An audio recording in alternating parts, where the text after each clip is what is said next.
I saw my family's holiday dinner on Facebook. I put on my best suit and drove over. The host said they requested no extra guests. I called my cousin. She laughed. You're not really family anyway. 20 minutes later, a charge hit my card, $3,800 for their catering. I made one call. As they opened the final gift of the night, the room fell silent and no one touched the food. I, 34 found out I wasn't invited to Christmas dinner through a Facebook post. My aunt had shared photos of the table setup, the good china, the centerpieces, the place cards with everyone's names carefully written in gold ink. I counted 12 settings. 12 people in a family of 13. The exclusion wasn't new, but seeing it documented online, seeing them plan around my absence like I was a scheduling conflict, made something crack inside me. I'd spent 34 years as the family afterthought. My mother's sister had married into money, and somehow that turned the rest of them into people who measured worth in portfolio statements and country club memberships. My dad had been a mechanic, a good one, but that didn't matter to them after he died and left us with nothing but his work ethic and his tools. I sat in my apartment staring at those photos for 20 minutes before I did something I'd never done before. I opened my banking app and looked at my business account. The catering company I'd built from the ground up over the past 8 years had done well. Really well. Well enough that the number on the screen made me pause and consider what I was about to do. Then I made a call. The catering company my aunt had hired was called Prestige Events. I'd heard the name before. They handled all the high-end gatherings in the area. I told them I was calling on behalf of my aunt to make some last-minute additions to the order. They asked for the account number, which I'd spotted in the corner of one of the photos she'd posted. She'd been careless, showing off the invoice sitting on her kitchen counter. I gave them my credit card instead and authorized an additional $3,800 in upgrades. Wagyu beef appetizers, premium shellfish towers, a chocolate fountain with Belgian imports. The woman on the phone sounded thrilled. Then I hung up and called my cousin directly. She answered on the third ring, her voice bright and cheerful until she realized who was calling. I asked her about dinner, keeping my tone light and curious. She laughed, actually laughed, before explaining that I wasn't really family anyway. Not in the way that mattered. Not in the way that earned a seat at their table. She reminded me that her mother had only taken my mom in out of obligation after Dad died, like we were charity cases who'd overstayed our welcome. I thanked her for her honesty and ended the call. Then I got dressed in my best suit, the charcoal one I'd bought for client meetings, and I drove to my aunt's house. The place looked exactly like the photos. Lights strung perfectly across the facade, wreaths on every window, the kind of display that screamed expense and taste. I parked at the end of the long driveway and walked up to the front door. My aunt answered looking flustered, probably because dinner was scheduled to start in 30 minutes and she was still coordinating last-minute details. She saw me standing there, and her expression shifted from confusion to something resembling panic. Before I could say anything, she explained that they'd specifically requested no extra guests this year. Family only. I asked her which family she meant, since I was fairly certain I qualified. She didn't answer directly, just repeated that the table was set for 12 and they couldn't accommodate changes. I told her I understood and turned to leave. She looked relieved, but I didn't get in my car. Instead, I walked around to the side of the house where I knew the catering staff would be setting up. They had a truck backed up to the service entrance, and workers were carrying in trays of food. Beautiful, expensive food that I'd just paid for. I found the manager, a woman in her 40s wearing all black and carrying a clipboard. I introduced myself and showed her my ID, then showed her the charge on my phone. She looked confused until I explained that I called earlier about the upgrades. Her confusion turned to understanding, then concern. She asked me what I needed. I told her I wanted to make one more addition to the order, something special for the gift exchange portion of the evening. She hesitated, clearly unsure about the ethics of whatever I was proposing, but I assured her it was just a gift, a surprise for my family. She finally agreed and called over one of her staff members. Dinner started exactly on time. I know because I sat in my car watching through the windows. They'd left the curtains open, probably to show off the perfect Norman Rockwell scene to the neighbors. I could see them gathering in the dining room, admiring the table, complimenting my aunt on the spread, the food I'd paid for, the upgrades nobody had questioned. I watched them eat for 45 minutes, watched them laugh and toast and pass dishes around that enormous table with the empty space where I should have been. My mother sat at the far end, quieter than the others, picking at her food. She'd known about this dinner. She'd been invited, and she'd chosen them over calling me.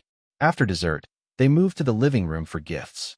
This was my aunt's tradition, a formal exchange where everyone brought something expensive and tasteful, where the wrapping paper probably cost more than most people's actual presents. I'd participated for years, always feeling inadequate when my carefully chosen gifts were opened with polite smiles that didn't reach anyone's eyes. The catering manager had placed my addition at the bottom of the gift pile, exactly as I'd requested. A large white box with a silver bow, expensive-looking enough to blend in with everything else under the tree. Nobody questioned its presence. They probably assumed it was from one of them. My cousin opened it last. She was the youngest, always got to go last, always made a production of unwrapping things slowly to build anticipation. She worked the bow free and lifted the lid, and I watched her face change as she looked inside. She pulled out the contents slowly. A framed photograph. From where I sat in my car, I couldn't see the details, but I knew exactly what it showed. My father in his shop, covered in grease, smiling at the camera. Next to him, a younger version of my aunt. This was before the money, before her husband's tech company sold for millions, back when she'd bring her car to my dad because she couldn't afford a real mechanic. Back when family meant something different to her. Beneath the photo was a stack of receipts. Dozens of them. Every time my father had fixed her car, every time he'd refused payment because she was family, every time he'd bought groceries for her when her husband was between jobs. Every act of generosity he'd extended when they were struggling. I'd found them all in his old filing cabinet, carefully preserved because that's the kind of man he was. Meticulous. Thoughtful. The kind of person who kept records not for leverage, but because he valued every interaction. And beneath the receipts was the invoice for tonight's catering. The full invoice. The base cost they'd agreed to pay, plus my $3,800 in additions, all charged to my card. With a note explaining that I'd covered the difference as a gift. Because that's what family does. The room fell silent. I watched them pass the frame around, watched the receipts make their circuit, watched my aunt's face go pale as she read the invoice. My mother was crying. I could see her shoulders shaking from where I sat. Nobody touched the food after that. The elaborate desserts sat untouched on their plates. The coffee grew cold in the good china cups. They just sat there in silence, holding pieces of paper that told a story they'd tried to forget. My phone rang. My aunt. I didn't answer. Then my cousin. Then my uncle. Then my mother. I ignored them all and started my car. The drive home felt longer than it should have. I kept thinking about my father, about how he would have handled this situation. He probably would have shown up anyway, would have squeezed himself in at that table and made jokes until the tension broke, because that was his way. He solved problems with kindness and persistence, not with calculated revenge. But he was gone, and I'd spent 8 years building something from nothing, proving that his work ethic meant something even if it didn't come with a trust fund. And tonight, for the first time, I'd made them see it too. Update 1. The messages started around midnight. First my mother, then my aunt, then a group text that included everyone who'd been at that dinner. They wanted to talk. They wanted to explain. My aunt insisted there had been a misunderstanding about the seating arrangements. My cousin claimed she'd been joking on the phone, that I'd taken her comment wrong. I didn't respond to any of it. What I did do was post the photograph on my own Facebook page. Just the photo of my dad and my aunt, with a simple caption about family and memory and the people who show up when it matters. I didn't mention the dinner or the exclusion or the money. I didn't have to. Within an hour, dozens of people had commented, old friends of my father's, former customers, people who remembered when my aunt had needed help and my dad had been there. The social pressure did what my silent treatment couldn't. By morning, my aunt had posted a public apology. It was careful and calculated, probably drafted by my uncle who worked in PR, but it acknowledged that they'd made a mistake in the seating arrangements and that family should always come first. She tagged me in it, which meant everyone could see. But the private messages told the real story. My mother called crying, actually called instead of texting, and explained that she'd tried to advocate for including me, but had been overruled.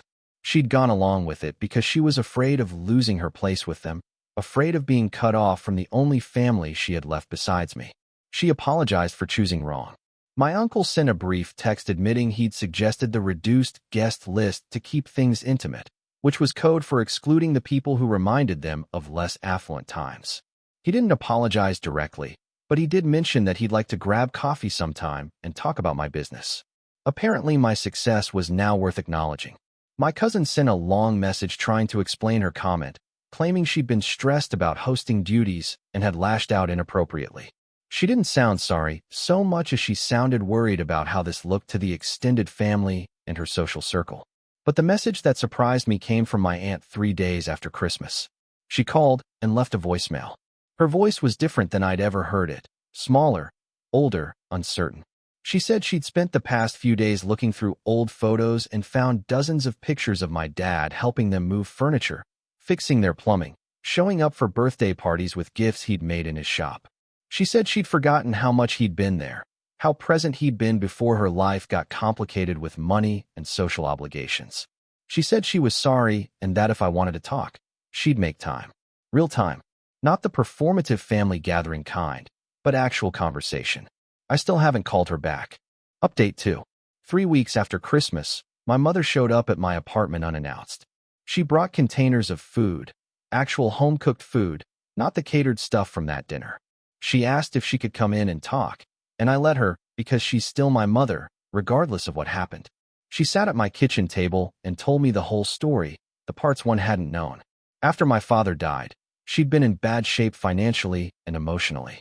My aunt had offered her a place to stay, had helped with bills, had been there in ways I didn't fully understand because I'd been away at college trying to keep my scholarships intact. But that help had come with strings. Subtle ones at first, then more obvious. The expectation that she'd be grateful. The implication that she owed them. The slow transformation of family relationship into something transactional. She'd gone along with the Christmas exclusion because she was terrified of losing their support, even though by that point she didn't need their money anymore. She'd gotten a job, had been stable for years, but the fear remained. The fear that she'd end up alone if she pushed back too hard. I asked her why she didn't tell me any of this at the time. She said she was ashamed. Ashamed that she'd let them treat her son like he was lesser. Ashamed that she'd prioritized her own security over standing up for me. We talked for 3 hours. She cried a lot. I didn't cry, but I wanted to. By the end of it, we'd reached an understanding. She was going to start maintaining boundaries with my aunt's family. She was going to stop attending events where I wasn't welcome. And she was going to be honest with me going forward, even when the truth was uncomfortable. It wasn't forgiveness exactly, but it was a start. Update 3. It's February now, and things have settled into a new normal. My aunt sent me a check for $3,800 with a note saying she couldn't accept money I'd spent on a dinner I wasn't invited to. I deposited it and then donated the full amount to a scholarship fund in my father's name at his old trade school. I sent her the receipt. She called immediately. We talked for the first time since everything happened. It was awkward and uncomfortable, but she asked real questions about my business and actually listened to the answers. At the end of the call, she mentioned they were planning a summer gathering and wanted to make sure I'd be there. I told her I'd think about it. My cousin reached out separately to apologize in person. We met for coffee, and she admitted that her comment about me not being real family had been repeating in her head since that night. She'd said it casually, but hearing it played back in that gift, seeing evidence of what real family looked like, had shaken something loose.